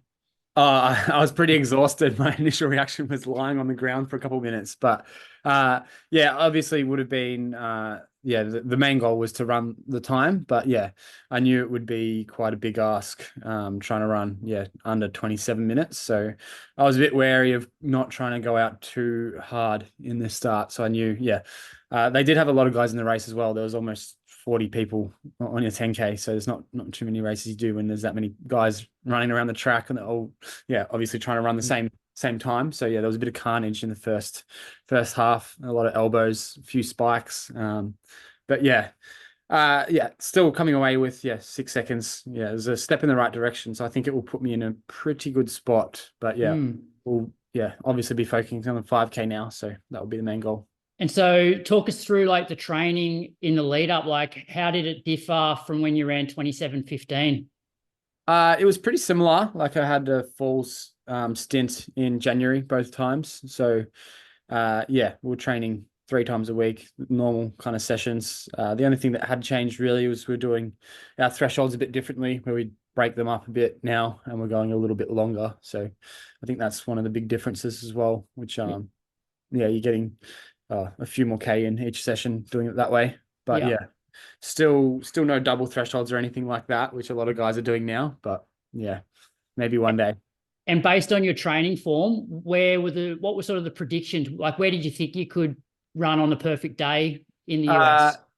It's so hard to say. Like I knew I was in decent shape. So opening my season at the Murray plant meet, I knew like running 13:16 there put me in a decent spot to I knew I had more in me in that race. So I think the race in California, the sound running, they pretty much do anything you can think of. Like the conditions are perfect, the wave lights are set up, there's enough guys in the race where you're getting paced around at a good level. So I knew my goal was to run a PB. Obviously, main goal would have been to break 27, but I'm still pretty happy with where I was at there. Got a question on just your training, because like MTC are quite a unique squad in that you generally follow the same sessions week in, week out, like 8 by a K on a Tuesday, often some threshold on a Thursday, and then maybe some hill reps at falls. And so for, I guess, amateur runners out there, there's the risk. And like, I know I would sort of fall guilty to this myself, like comparing the session from the previous week and trying to always better it. Like, how do you deal with that? Yeah, for sure. I think I've fallen into that trap a little bit, like with those sessions where it's so easily comparable. But lucky it's only like falls where we'd actually do the same sessions. Like when it's summer season back home, we'll be doing a pretty much a different track session every Tuesday. So it's very hard to compare exactly where you're at. But at falls, I think, the first week you're up there, you're kind of taking it a little bit easier. And then it's nice just doing it a touch quicker the next couple of weeks. And then usually the back end of the trip is right before when we're racing. So it's maybe a different session there. But I think it is kind of nice seeing yourself improve a little bit while you're up at altitude on a training camp. But at the same time, like if you need to back off slightly for 1 week, because there's always so many guys up there that are feeling good on 1 week and not so good the next week. So I mean, you don't have to compare every session, but it is nice seeing if you are improving a little bit. And would you say that your training was better in the lead up to this race than before you ran 27:15? Because just looking at your I'd say we were doing different sessions actually. We're training out doing quarters. This time we didn't do any quarters at all. It was just threshold.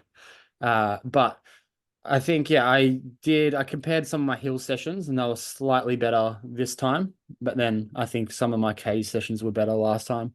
Yeah. So I was, right around the mark of where I was at 2 years ago.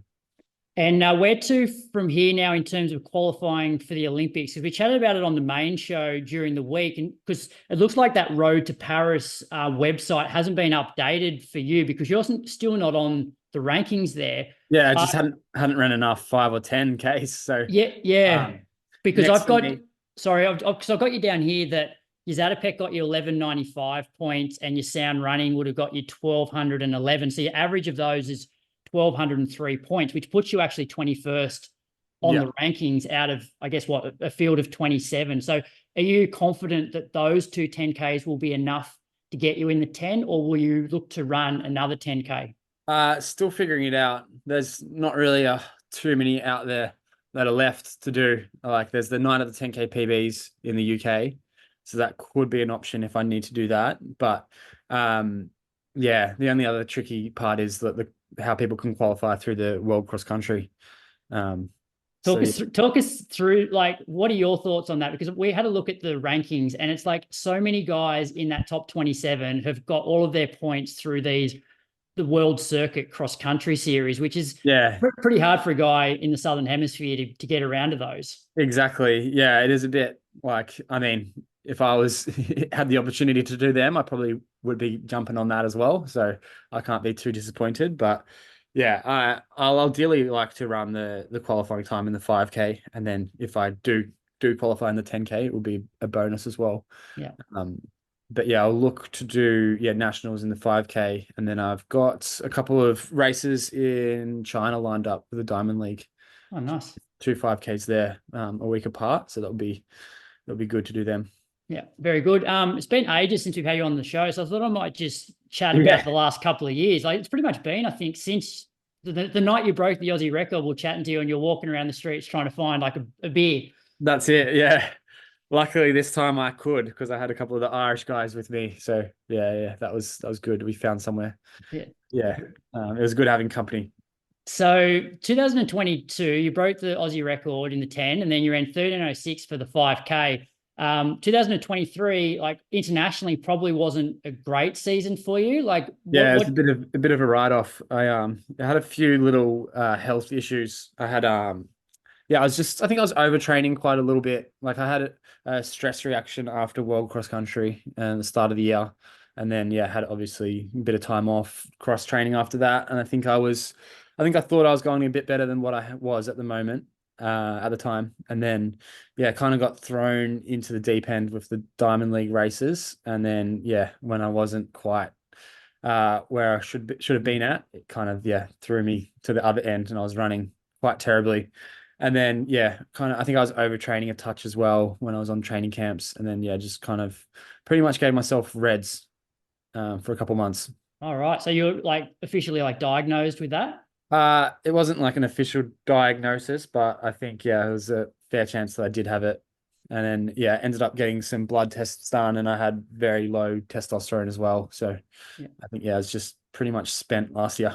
And so what's the turnaround for that? Like, how do you recover from that to then, get back to where you are now? So I pretty much called my season a bit earlier than what I would have liked, and then just came home and backed things right off and just got back to some basic training. And then, pretty much bounced back pretty quickly once I got home, just doing the Australian road racing circuit. Obviously the standard is a little bit easier than when you're competing over in Europe on these track races. Yeah, it's like we often talk about it, like the times when Stewie wasn't quite at the top of his game, and there's just nowhere to hide out there in those Diamond Leagues. Not at all. Yeah, especially when you're having a bad day and you're in a Diamond League. Like I remember, I ran 13:06 at Oslo and was coming like 5th in 2022, and then this time around I was dead last in like a 13:40, and it's just like, it was almost felt harder running it that way. Yeah, so let's talk about your shoe rotation a little bit. So obviously the Alphafly 3's recently been released. What's your sort of go-to at the moment in terms of your like long run shoe, your 60-minute shoe, your session shoe, and maybe talk us through the Alphafly 3 compared to the other versions? Yeah, sure. I've always usually got a few pairs of shoes on the go at once. I've been absolutely loving the new Vomero 17s. So I pretty much do most of my easy runs in them at the moment. And then also have some Peg Turbo on the go as well. The nature ones, I think that they're called. Mm-hmm. And then, normal Peg 40s. And then, pretty much all my sessions now, I'll be wearing the Alphafly 3s. And I absolutely love them. They've been, such a good shoe. I was wearing the prototype versions for a good bit last year. And, managed to get a few races done in them. And then, was doing pretty much all my thresholds in them, and then got to the point where I'm like, I absolutely love them. I was doing my Tuesday sessions in them too. So what's the biggest difference you found between like the first and second versions compared to the third? Yeah, so I never really raced in the Alphafly too much. I think I only did 1 or 2 10K races in them. But I love training in the original version of the Alphafly for all my threshold stuff back in like 2021 and 22. Um, yeah, it's just such a comfortable shoe I found for anything that was a bit longer, like the thresholds or the marathon sessions. I just thought they were super comfy and responsive. And then yeah, wasn't a huge fan of the second version just because I struggled to put them on a little bit. I think the upper was a bit too tight for my feet, but that's completely different in the version 3s, and I find them just super easy to put on, and the comfiest of the lot by a mile, I reckon. Yeah. And speaking of like, I guess, road racing shoes, I looked back at your Strava yesterday and actually just compared now to 2022 when you broke the Aussie 10K record, and you've strung together like a really solid block of like 160 to probably even 170K a week, which like you obviously had a few bone stress issues when you sort of got up to that mileage before. So what's changed in terms of being able to handle that mileage now?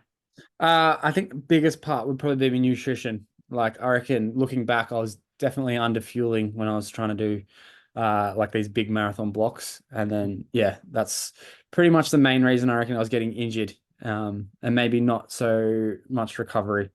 But I think a few little changes around nutrition and getting enough sleep and all the little things that you should be doing when you're an elite athlete does go a long way. So I think I'll definitely be able to handle the bit of higher training now. So it's exciting when I do want to go back to a marathon. I think I'll be able to go a fair bit better.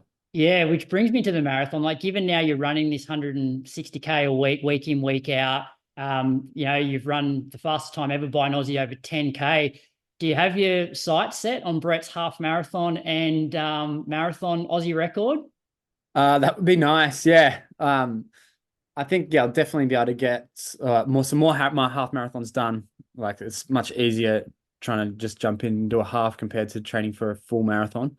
But I mean, he set some pretty hard standards to beat. But it would be amazing one day to break any record that has been an Australian record. But we'll see. And when do we think we'll see you back in the marathon?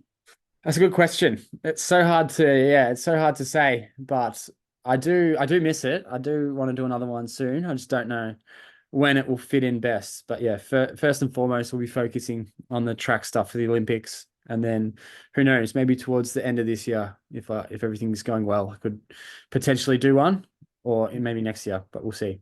Yeah. And how have you pulled up since the 10K? I guess it's pretty tough, 10K on the track.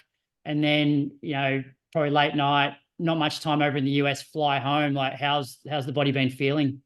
It felt like I was hit by a truck yesterday. We have Brian Fay that flew over as well. He's going to train with us for a month or so up at Falls. So went for a run with him yesterday, and we were both feeling pretty awful. But ran again this morning and felt a fair bit better. But I think I'll be taking it pretty easy for the rest of this week, and then hopefully pull up okay. But I think last time I pretty much was injured after my 10K 2 years ago. So got to keep the body healthy, and I think it'll go a long way. And from a business side, so obviously with the Diamond Leagues, you get flown over to these races, whereas because the sound running setup, do you have to fund that yourself, or do they? It's all self-funded, the sound running ones. So I think pretty much everyone's like, you just got to bite the bullet and go over there. Otherwise, you're not really going to find anywhere else. So, it's not so bad when it's one or two races a year that you have to get there and do it. But it wouldn't be too nice if it was every race you had to go self-fund your way there.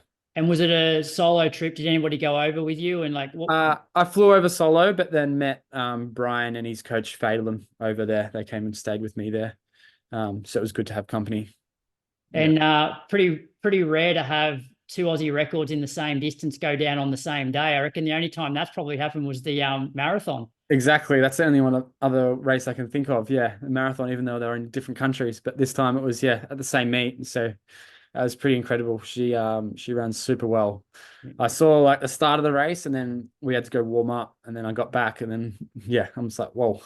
I knew we'd be on for a solid night when I saw the times pop up for the women. So what were conditions like that night? Like what was the temperature and obviously no wind? Very minimal wind. It wasn't completely still, but yeah, I think it was about nine. It was 9 or 10 degrees, and then very still. Kind of very cool. Like if you weren't running, you'd be wearing a jacket. Yeah. And with a 10K on the track, especially given like you're after the Olympic standard of 27 flat, do you look at the clock? Do you start doing like maths in your head? Because I did see the video, and like I reckon you almost even splitted your race. Like it was pretty close. Yeah, I just wanted to be like, I knew there'd be some chaos at the very front, and I didn't want to have the risk of just redlining too early and blowing up. So I thought, you know what, if I'm a mid pack or so, I'll be right around like 13:35 or so halfway, I'd imagine, because I'd imagine the front guys would be on or in front of the pace. And I think I went through in 13:33 or 4 from memory. Yeah, so it was pretty even the whole way. And I did, I was trying not to look, they had a lap counter at the start, and I was trying not to look at how many laps to go. And I was just kind of just racing and zoning out, just focusing on just staying behind the person in front of me. And then I was like, oh, I'll check how many laps there are to go. Surely I've knocked down a few, and I still had 18 to go. And I was like, that was a mistake. I tried not to look at it until it was in the single digits. And then, you just kind of got to break the race down to as many small pieces as you can, and just be so mentally strong that you can get through it. And at halfway, when you saw, 13:34, like based on how you were feeling, did you think that the sub 27, like you were a chance? My main goal was just hanging on. I was just like, if I can just do everything I can to not let a gap open in front of me, like I'll be on for a pretty decent time. But just was kind of zoning out and just letting the race happen in front of me. So, if I felt amazing, I probably would have gone a bit further, but I was pretty much on my limit the whole way. Yeah, no, it was a great run, and congratulations again. Thank you. Hopefully we can get you back on the Inside Running podcast. I hope it's not 2 years until next time we interview. Hopefully not. Surely it won't be 2 years. Yeah, we'll see. Hopefully these races in China go decent. Yeah. So what dates are those, just for the listeners out there? So they're end of April. I think it's the 21st and the 28th. There's Xiamen and then Shanghai. Yeah. And then you've also got the National 5K as well. So listeners out there, that's where you'll be seeing Jack next, and possibly a 10K over in the UK. What date's that one? It's in May. I have to look at the date, but I don't know. I don't think I'll be doing that one unless I need to, but we'll see. Yeah. Well, as I said, I think you're ranked 21st at the moment, based on Zatopek and the Sound Running one, which, there's not going to be too many opportunities for people to knock you off, I don't think. As you said, maybe World Cross, but then again, a lot of the top countries have their 3 quota filled already. Exactly. Yeah. And what would be a story if they could take more than 3 per country? But they can't. And would the 10K be your preference at the Olympics over the 5? I'm still figuring that out. Like I still feel like I'm very new to the 5K. I think I just need to do more of them before I can get a proper feel for it. But what does help is it's a straight final for the 10K in the Olympics. But 5K you got to go heats and finals. I think my PBs are both pretty similar, really, if you compare them. Yeah, well, you would have beaten some guys on the weekend that have probably broken 13 minutes. Yeah, exactly. Yeah, but we'll have to see how the 5K goes for me. Well, Jack, thank you so much for giving up some time this afternoon, and all the best for the rest of this domestic season, but obviously in the build-up to the Olympics. Can't wait to see how you go over there. No, thank you, guys. Appreciate it. No worries. Take care, mate. Chat soon. See you later. This week's episode of Inside Running Podcast is proudly sponsored by Nike. Marking the next chapter of Nike's relentless focus on innovating for all runners, the new Nike Alphafly 3 delivers marathon speed to push beyond what you thought possible. It's their lightest and most tested Alphafly ever, validated by elite marathoners and designed to help all athletes chase their personal best in the marathon, no matter their pace.